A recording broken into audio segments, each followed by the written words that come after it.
And we also see more insulin resistance when people are exposed to mycotoxins. I had a patient that was an insulin dependent type 2 diabetic, and he was living in some mold, and that got remediated. And he wanted to go on Spornex. He didn't want to do the herbs. But after he completed that round, he cut his insulin requirement by half. It was pretty crazy. He was like so excited about it. But little things like that the environment can play such a role on our health. And yes, sometimes it's frustrating and it takes a long time and it's expensive, but we're looking at long-term health. We want to make sure that when you're 60, 70, 80, that you're able to play with your grandchildren, you're able to go on vacations, that you're mentally still feeling good. We want longevity, not just aging or living longer. We want to age well. Environmental exposure and hormones have so much to do with it. You've tried everything. You've changed your diet, you've detoxed, you've even moved homes, and yet you still feel sick. Headaches, brain fog, fatigue that no one can explain. What if it's not you? What if it's your environment? Welcome to Mold, Mycotoxins, and More. I'm John Bodie. Each week, I sit down with experts uncovering how mold, mycotoxins, and environmental exposures affect your health and what real recovery looks like. Let's get into today's conversation. The information provided on the Mold Pros podcast is for educational and informational purposes only and is not intended as medical advice, diagnosis, or treatment. Listening to the podcast does not create a doctor-patient or professional-client relationship between you and the podcast host, guest, or the Mold Pros. The content shared should not be used as a substitute for professional medical advice, diagnosis, or treatment. And always seek the medical advice of your physician or qualified healthcare provider with any questions you may have regarding a medical condition, potential mold exposure, or health concerns. Never disregard professional medical advice or delay in seeking it because of something you heard on this podcast. And while we strive to provide accurate and up-to-date information, we make no representations or warranties of any kind, express or implied, about the completeness, accuracy, reliability, or suitability of all the information discussed. And guest experience and outcomes discussed on this podcast are individual cases and should not be considered typical results. Your situation may differ significantly. As always, if you think you have a medical emergency, call your doctor or 911 immediately. By listening to the Mold Pros podcast, you acknowledge that you understood this disclosure. Welcome to another episode of Mold, Mycotoxins, and More. I'm your host, John Bodie, and today we have a truly exceptional guest joining us, Dr. Jen Pfleghaar. Dr. Jen, as many of you know her, is a double board certified physician in emergency and integrative medicine. She earned her medical degree from Lake Erie College of Osteopathic Medicine and completed her residency at St. Vincent's Mercy Hospital and a fellowship at the Andrew Weil Center for Integrative Medicine. She believes true wellness thrives when the body, the mind, and the spirit are aligned with God's design. Diagnosed with Hashimoto's, she became passionate about autoimmune healing, hormone balance, and root cause medicine. Dr. Jen co-authored Eat, Sleep, Move, and Breathe, and also serves on the board of the Invisible Disabilities Association American Board of Integrative Medicine. And through her practice, Healthy by Dr. Jen, she provides virtual care and shares education as at Integrative Dr. Mom. She lives on Mini Farm in Tennessee with her husband, 4 children, which sounds amazing, and a few guineas, as we may hear in the background. She loves cheering at her kids' games, lifting weights, and reading scripture and tending to her chickens. Her newest book, an international bestseller, The Perimenopause Reset, was written on a mission to change the health of 500,000 women navigating perimenopause, empowering them with faith-based, science-backed strategies to reclaim their energy, clarity, and joy. Dr. Jen, welcome to Mold, Mycotoxins, and More. Glad to have you. Hi, thank you so much, John. Super excited to talk more about mold. I love talking about it. Fantastic. It seems to be pervasive throughout. But I'd like to get started. Tell our listeners a little bit about your journey into integrative medicine and what led you to write your most recent book. Thanks for asking. Well, went through conventional medicine school and residency in emergency medicine. I wanted to be a DO, treat the body as a whole. The founder of DO medicine, he was an MD, Dr. A.T. Still. He really wanted to heal the body and go back to homeostasis with the body. He was a Christian, thought that our body could heal itself without pharmaceuticals and all the nonsense. And I was all for that and then became really disillusioned with conventional medicine, even as a DO working in the ER and seeing chronic disease. These patients were doing everything I learned in medical school. And the crazy thing was in the ER, I was just seeing all these chronic things. I thought I would be in the ER in and out, helping people, doing some osteopathic techniques if they had the flu or a headache. And then I wouldn't see them again because it was the emergency room. But no, I saw chronic disease, chronic patients, fertility problems, miscarriages. And I'm like, wow, like there's root causes for this. This is not how God designed our body to be sick all the time. And I told my husband that I had to go back and do a fellowship in integrative medicine.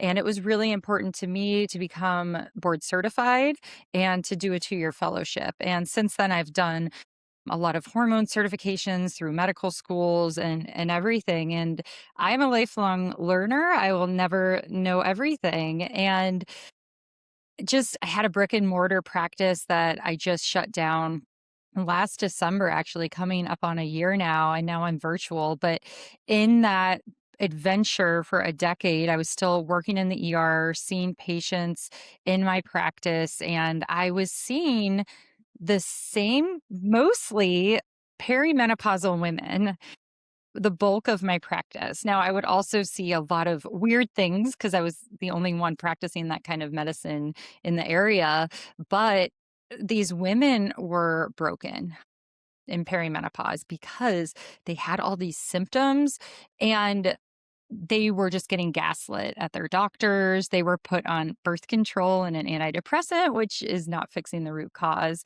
And it it was just so frustrating. The other thing that's really interesting is we can compensate. Our body is very resilient and can compensate for a really long time. So, but when you hit this perimenopause space, which is midlife for women, can start in their early 30s even. We're seeing symptoms start more and more, but your body just can't compensate anymore. Your mitochondria are exhausted and then we see these symptoms and conventional medicine just doesn't know what to do with it. And these poor women are not feeling good. So this is kind of where and why I wrote the book, and just really on a mission to help these women feel heard and also help them heal and find the root cause of why they're feeling this way. For those of us who may not be enlightened, can you explain what is perimenopause Yeah. and why Yeah. is that phase is so critical for women's health? Yeah, so perimenopause is before menopause. So it's that space before total cessation of your cycles or periods. So women have a monthly cycle, and this is for fertility, the goal of getting pregnant. And we have the follicular phase, that first half of the cycle from bleeding to ovulation. And then we have the luteal phase from ovulation until the next cycle. And what happens during perimenopause is that cycle gets shortened. So usually it's the luteal phase that gets shortened because we have decline of progesterone is kind of the first sign of perimenopause. And what also happens is we have erratic estradiol. And sometimes this can be caused to anovulatory, or we're not ovulating certain phases. Sometimes the egg quality isn't as good as we age. So all of this is leading up to the stopping of our cycles, the stopping of ovulation, because we don't have any eggs left, any oocytes left, because we are ceasing being fertile, right?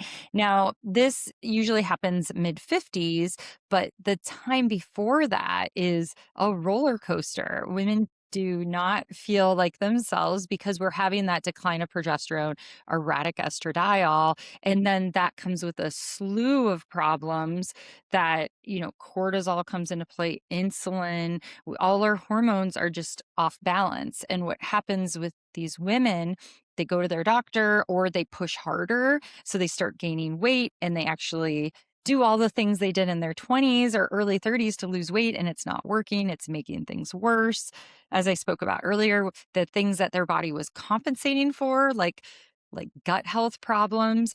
Now in perimenopause, their body is less resilient. So then that actually is showing like more symptoms. They're more tired. So it's this vicious cycle. But the good news is that we can fix all of that. And it's actually not hard. And I have so many perimenopausal women that came to me broken and then they're rocking it and feeling good. So we can actually feel better in our 40s than in our 20s because we have more wisdom and knowledge.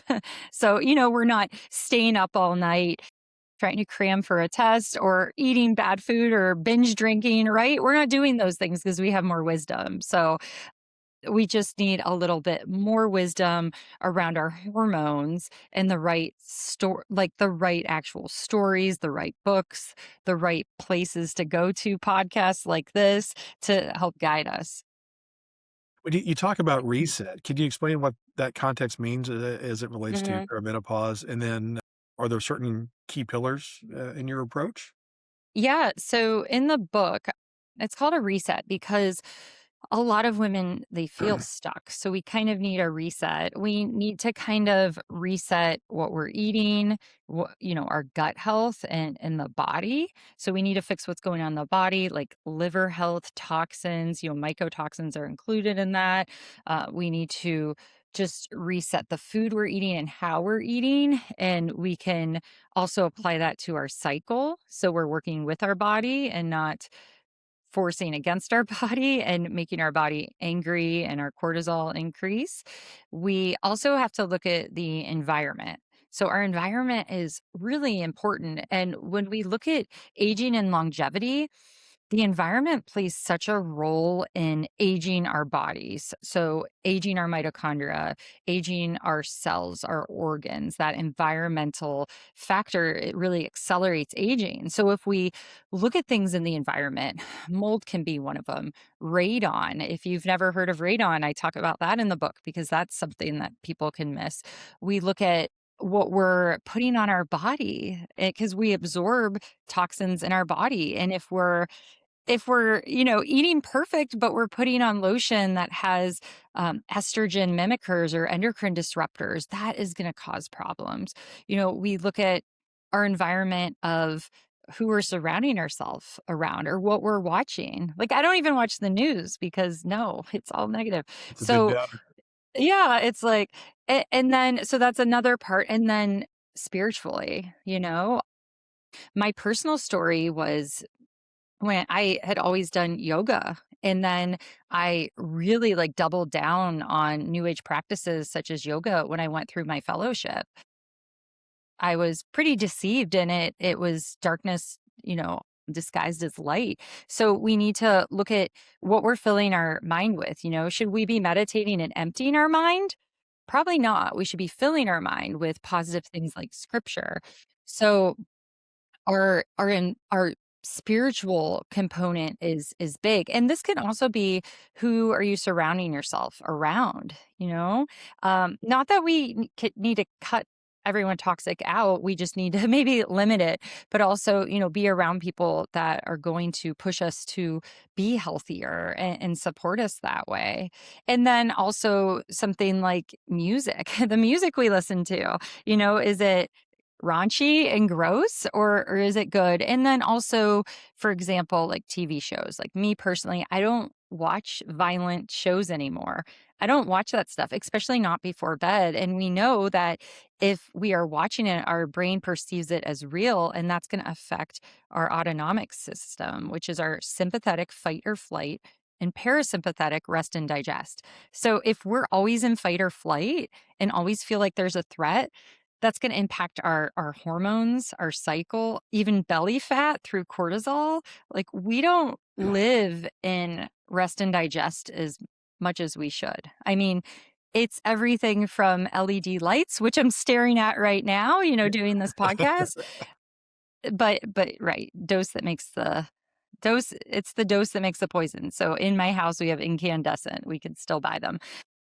So we need to just look at all these things. And is it overwhelming? Super overwhelming, right? But my chapter 12 is not your chapter 1. So, you're not going to start sprinting. You're going to start with walking and then jogging. So that's why, the book, we go through it slow. It's kind of like a whole handbook, and you do a little couple things at once. In 28 days, we hope to have a reset, because we actually know with some of the new longevity studies coming out, they looked at people for just 3 months of changing habits, and it decreased their biological age by, I think the average was like 5 years. So we know that in a month time, in 3 months, if we do little changes, it impacts our longevity, our hormones, our mitochondria. So that's kind of why it's like a reset, because it's a positive thing. Kind of like how you reboot a computer or a cell phone when it starts acting sluggish. Sometimes our body needs that too. I think that's such a great approach because I would imagine with a lot of our clients, as we're going through and we're trying to ascertain or assess what the environmental exposures are, and they're going down this journey, it is so overwhelming. But it sounds like your approach in the book is to just add some layers to where it's not so overwhelming. You can make progress incrementally as they go through that process. Yeah, and I'll tell a story about a patient because it's fresh in my mind that I spoke with her yesterday, and she's been my patient for 4 years. We had her Hashimoto's and Graves in remission, and then it just it just went out of remission. Her Graves came back last like May, and she was really frustrated, and I'm like, we haven't done everything yet, because she hadn't approached her limbic system, her vagal nerve system, the autonomic nervous system, and EMDR, which is a kind of therapy which heals trauma. Because if your body doesn't feel safe, it's going to keep getting triggered. So it took, and we've been working on her gut health, working on cortisol, everything, but it was that's like the missing piece, which is a pillar of health, your body feeling safe. And she told me yesterday that she made an appointment for EMDR, and I could have cried because it took 4 years for her to do that. I can't force patients to do things, right, that we know will help them. They have to be ready for it. So it was really beautiful. So remember that, like, it's not instant gratification. Like being healthy, remediating mold, detoxing your body from mold, it's not instant gratification like everything else is supposed to be in this world, right? Like, it's usually, if it's instant gratification, it's not going to last long, and it's not good for you. So just keep that in mind if anyone's listening out there and they just found mold in their home, or they're ready to take this journey but they feel overwhelmed by social media. Just it's going to take time, but there's also beauty in the waiting. Okay? Like, and lots of learning in the waiting too. And I don't know about you, John, but me personally, recovering type A personality, I want everything done, and I want it done Yep. fast. And I'm We'll very, attack it. yeah, like I'm high functioning. Like I'm like, I want this done yesterday. Why is it taking so long? And really, like, the Lord has shown me with this move and with my business, just, hey, it's okay if things take time. Like, slow down, enjoy your children, enjoy, the guinea fowl making their noises, the rooster, like, enjoy it. Like, this is what is meant to happen. It's supposed to be slow. So that's also a dopamine reset, which is a whole nother podcast. But yeah, so just like keep that in mind if you're listening and you feel overwhelmed, like back off, because you're fighting your body. If you're pushing too hard, you're not going to get the results you want anyway. Very good. You talked a little bit about mold and mycotoxins and those impacts. What type of exposures have you seen in your clinical practice that molds or mycotoxins can have when it comes to disrupting hormones for your patients? You've cleaned, repainted, and replaced filters, and still, you're not getting better. Headache, fatigue, brain fog, the doctors can't explain it, but your environment can. At the Mold Pros, we specialize in uncovering what's hidden in plain sight. Our environmental testing looks beyond surface mold, identifying bacteria, volatile organic compounds, and even mycotoxins in the air that you breathe. Then we correlate those results with your clinical data, showing how your space may be affecting your health. Next, we use our patented remediation process to safely remove toxins, restore balance, and prevent them from returning. It's more than just a cleanup. It's a science-based system designed to help your body heal by healing the environment first. If you're ready to breathe freely again, visit themoldpros.com and schedule your free consultation. Because wellness doesn't start in the doctor's office. It starts where you live. Yeah, well, we have to think of mycotoxins as a terrain disruptor. Okay, so they're stressing the body, but they're also disrupting gut health and in that whole terrain. So there's germ and terrain theory, right? So taking out the mycotoxins is important, like getting out of the exposure, remediating, fixing all that.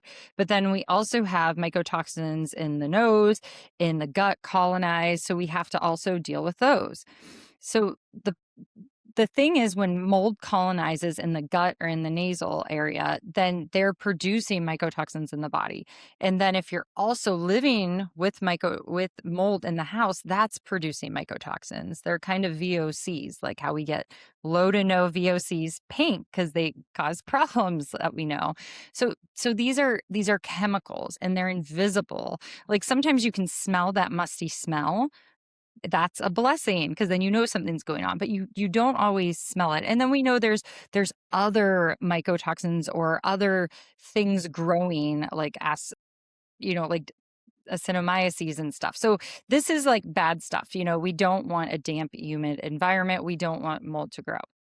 So what happens, mycotoxins. So our body can get rid of these, can detoxify mycotoxins, okay? We eat blue cheese, which has mycophenolic acid in it. We have patients that are on medications that have mold in them, mycophenolic acid, for if they've had a kidney transplant or something because it's immune suppressive. So our body can metabolize and handle these mycotoxins, but not in large doses, not the worst cases I've seen, and I'm sure, John, you can attest to this, is when it's in the bedroom, right? In the bedroom window or in the crawl space, leaking up in the bedroom because we're spending so much time there. I mean, I've also had patients where it's been really rough, including my middle son was exposed to a lot of mycotoxins in his preschool when someone's at school or work. So it's not just home that we have to worry about, it's school and work. So these mycotoxins, they get metabolized through the liver, okay? So liver metabolizes them, excreted in the urine. That's why a lot of the urine testing for mycotoxins works well to know if we have an exposure. I have seen people so toxically burdened that they aren't even excreting well. It's getting stuck in the liver as toxic metabolites, and they're having problems excreting because they don't have cofactors needed for full detoxification. So the problem is twofold with mycotoxins. Some mycotoxins act as endocrine disruptors or xenoestrogens and actually bind to estrogens, alpha and beta estrogen receptors in the body, and actually make the body think that there's like estrogen dominance, more estrogen. So we have that problem. And then we also have the problem of the mycotoxins clogging up the liver. Like if you have a drain that won't clog, in your sink and there's like all that hair stuck in there or it's draining really slow. So you have to wait, for it to go down and it's disrupting your life. Well, that's what's happening with estrogen detoxification. And we're seeing these patients more clinically as estrogen dominant. And then, that's a shorter cycle. That's sore breasts, that's, raging before their cycle, that's anxiety, that's palpitation. So it's all these things, fertility problems. So these mycotoxins are really bad for the body in excess, okay? This is where we have to treat the mold exposure. So I like to say you get patients first, remove them from the mold, okay? I don't treat mold unless they're out of mold. Mm-hmm. If they are living in mold, well, we can do things to support that detoxification, like glutathione or NAC. We can bind up the mycotoxins to help them get eliminated. We can support the liver with certain herbs like milk thistle or dandelion root and make sure they have enough B vitamins to support phase 1 and phase 2 detoxifications. And then we want to make sure their gut health is good for elimination too. Like I said, binding up, and estrogen needs bound up there and eliminated. So when we look at these mycotoxins, if you're living in them and you're stuck, because this happens all the time with patients, then we can just support the elimination of them. And that sometimes is really helpful. If you can get out of them, then we treat the nose if there's colonizations or there's some sort of Marcon's infections going on there, and we treat gut colonization. Okay. And those things are really important to do. And it's interesting because sometimes I will have a patient that has had a childhood exposure to mold and they've been kind of living with it for a long time, and they're still excreting mycotoxins and they're not living in it now. And that happens a lot. I actually had a patient that I took and I'm like, "Oh, this will be easy." When she first told me what was going on, I'm like, "This is just like she just needs progesterone." She was in perimenopause, wouldn't stop gaining weight, and I'm like, "She just needs, to get on my glucose reset, get her insulin better and some progesterone, some adaptogens. Easy done." No, not at all. So she had already tried progesterone. She had already tried to like do keto and all these diets. So when I was doing her intake, we traced mold exposure back to her childhood home, and her parents still live there and it still smells musty. And it was kind of her body compensated it for a while. And then when she hit perimenopause, she just would not stop gaining weight, like wasn't eating anything, like nothing at all. And it was pretty cool because we determined she wasn't living in any active mold and started treating the mold colonization. And she was like, "I feel my cheekbones for the first time in 10 years." Like she was just so inflamed. So still working with her, still balancing hormones, but it's really important that when we look at hormones in women and men too, that we don't just say, "Oh, it's a hormone problem." No, it could be a terrain problem, an environmental problem, because you have to get to the root cause. And this is my only concern. I mean, I'm sure, John, you've seen that there's all these just like hormone online clinics popping up where they're just handing it all out, right? Or they're handing out GLP-1s like candy, Yep. and they're not fixing the root cause because they don't have doctors that have the gestalt and the experience in functional and integrative medicine. Everyone just calls themselves that now. So, I mean, I know you probably work with a lot of functional and integrative doctors and know it's very nuanced. Yeah, there's so much to unpack there. A couple of thoughts, and I want to circle back in a moment where you talked about these issues, environmental issues that can impact hormone. So I'd like to understand, is there a way as a clinician you can say, okay, we think this is caused by environmental exposure other than or this is maybe just kind of natural hormone changes. So I'd like you to talk about that. Mm-mm. From the environmental side, there's so many things. You mentioned mycotoxins in the home and in the work.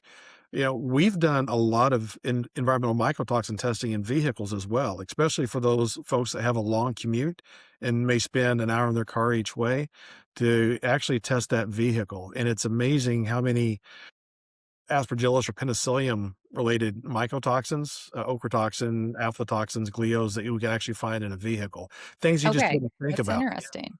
Yeah. Where you seen it? Like in the air conditioning, like AC unit, or? Well, mycotoxins, as you know, are extremely small, much smaller or much a finer particulate than even a mold spore is. So it's to the gaseous level. So it's going to grow on a surface in the car. One area that we see it frequently is, hey, we leave the windows down, we wind up getting mold growth. That happened to me. I forgot to put my sunroof open or left it open in my expedition, and then, boom! I go back in the back row. I have these little fine gray hairs growing out of my carpet. Well, fortunately, I know a guy Really? who can treat it, right? But so just getting that moisture into a vehicle, and it can grow on the surfaces, and we've seen blooms in cars. So getting it tested, the surfaces, and then test it why the AC is running is really helpful. Yeah, that's a good point because not everyone thinks about cars. And yeah, they're not temperature controlled all year round. So yeah, definitely with you being in Florida, that would be a big source if they're in their car a long time.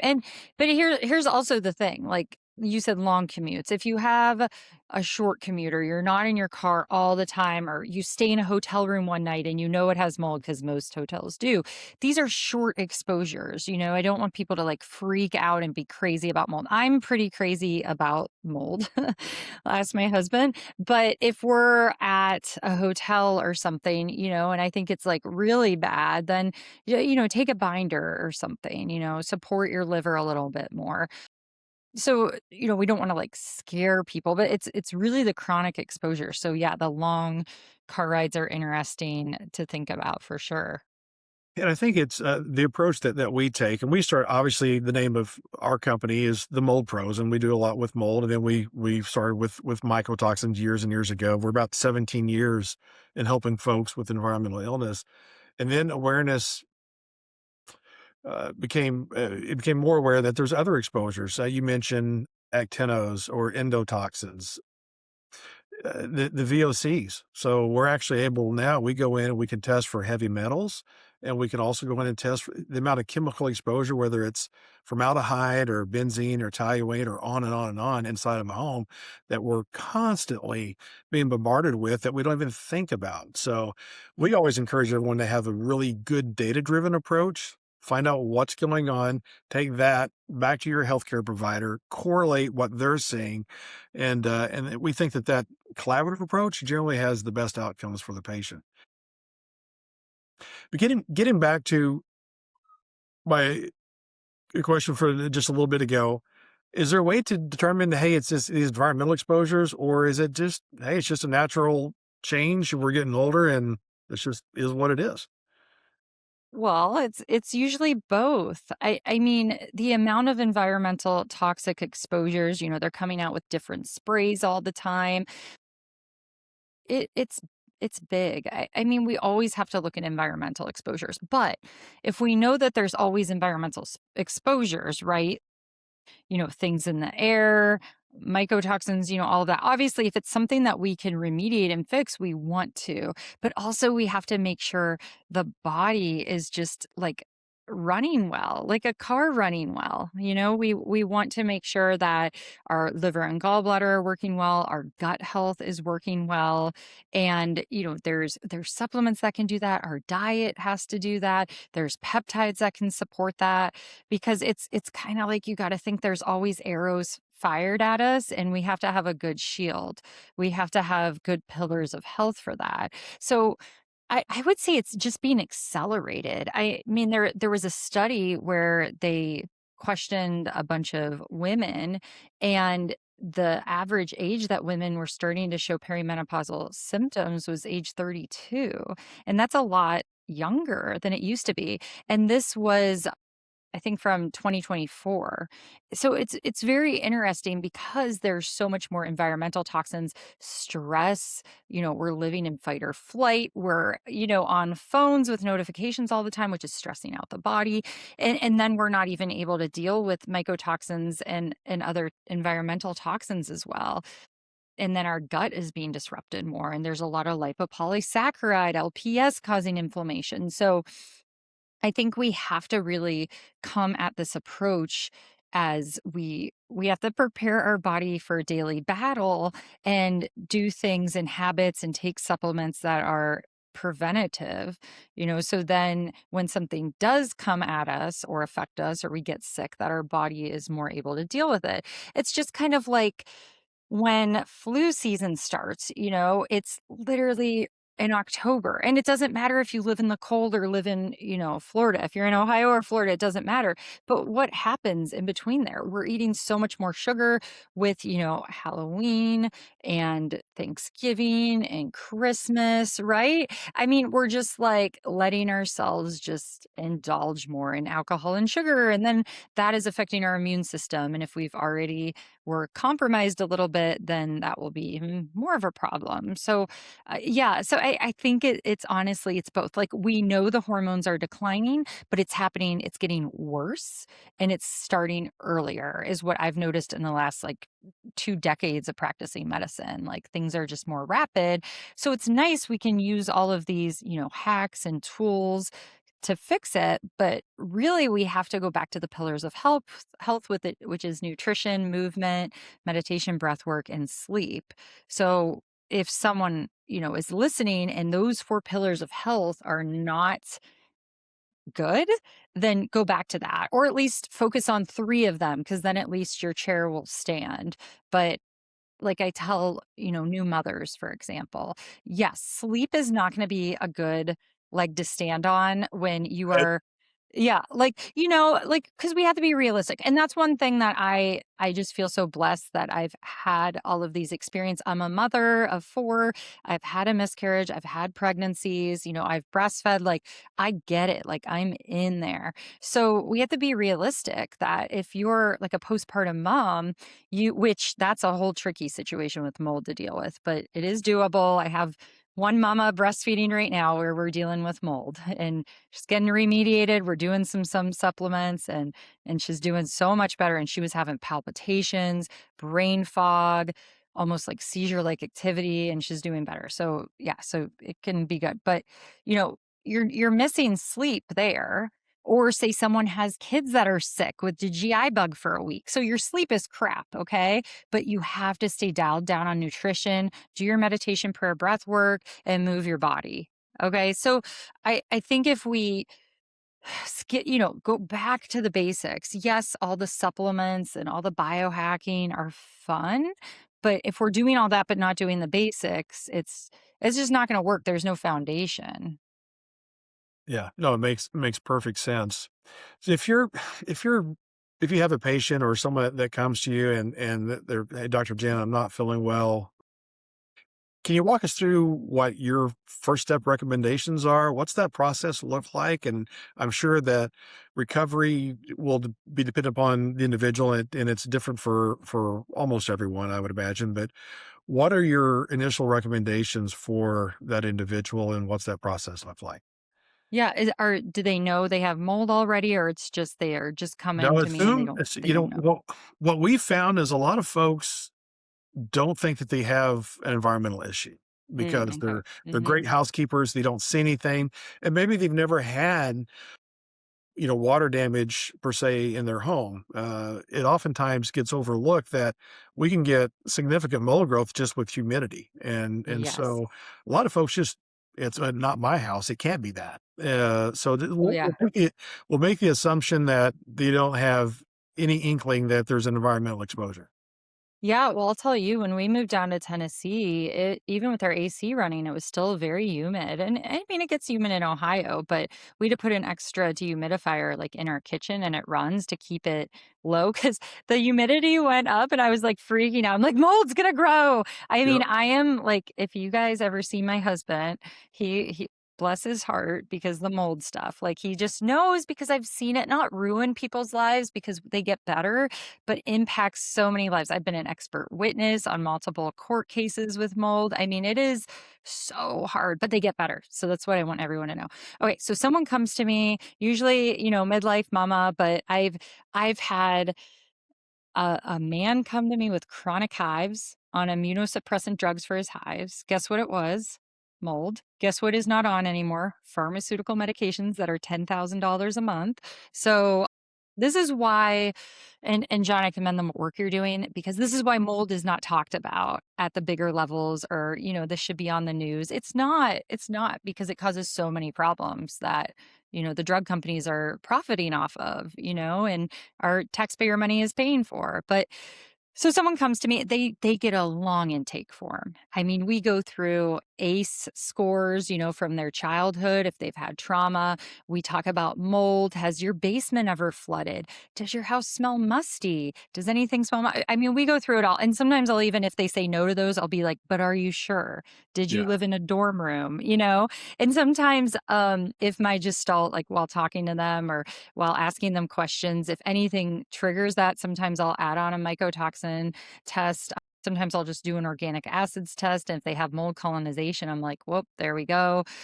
But yeah, I'll ask them environmental questions, was your basement tested for radon if they live in an area that is a concern? What kind of products do you use? Sometimes by the time people come to me, they are already leaning towards, I switched out my conditioner. I'm not heating up my food in, plastic anymore. I don't have a nonstick pan, but sometimes they still do. So I'm going to meet them where they're at while assessing the environmental toxins. And then I like to test and not guess. So women, men, we're testing hormones. We're depending not, they could be super fit looking or they could be overweight. I'm still checking a home IR score where I'm checking them for insulin resistance because sometimes appearances can lie. We're just checking things like ferritin and white blood cell count, which if they have a mycotoxin, a mold chronic exposure, they have low white counts, low WBC. So that's a big indication a lot because like I said earlier, they use mold, they use mycophenolic acid as a immunosuppressive for people that have had organ transplant that need their body to be immunosuppressed. With kids, when I see them, if they're getting sick all the time, sometimes that can be a flag for environmental toxins or pans and pandas, neuroinflammation. That's what happened to my middle son from mold exposure. He got a lot of brain inflammation from that. So we're going to be walking through all of that. And this is why functional and integrative medicine, your first appointment is not 5 or 10 minutes, it's longer. And we're just talking and I let them tell their story. Honestly, usually my patients know what's going on and I just have to ask them a few questions to bring it out. And then we can start from there with some appropriate testing. And then, sometimes we add supplements on if they're not on basic supplements to support methylation detoxification, liver health, gut health, we ask if they're pooping and how much and what does it look like. I love to know what their stool looks like, and you should be looking at your poop. And my husband still doesn't believe this, but your poop should not smell like something died. It should not smell bad.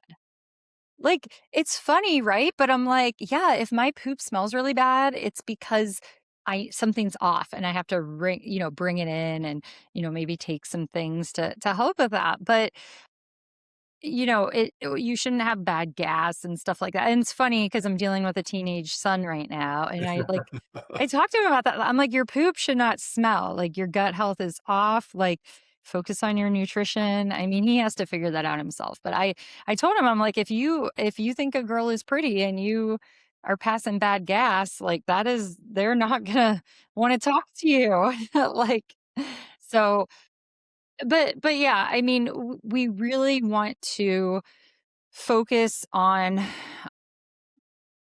exploring like what the body's doing. I mean, this is something in my fellowship, we did a lot of motivational interviewing. So this plays a role to get the patient to be encouraged on making health changes because it's hard to change habits.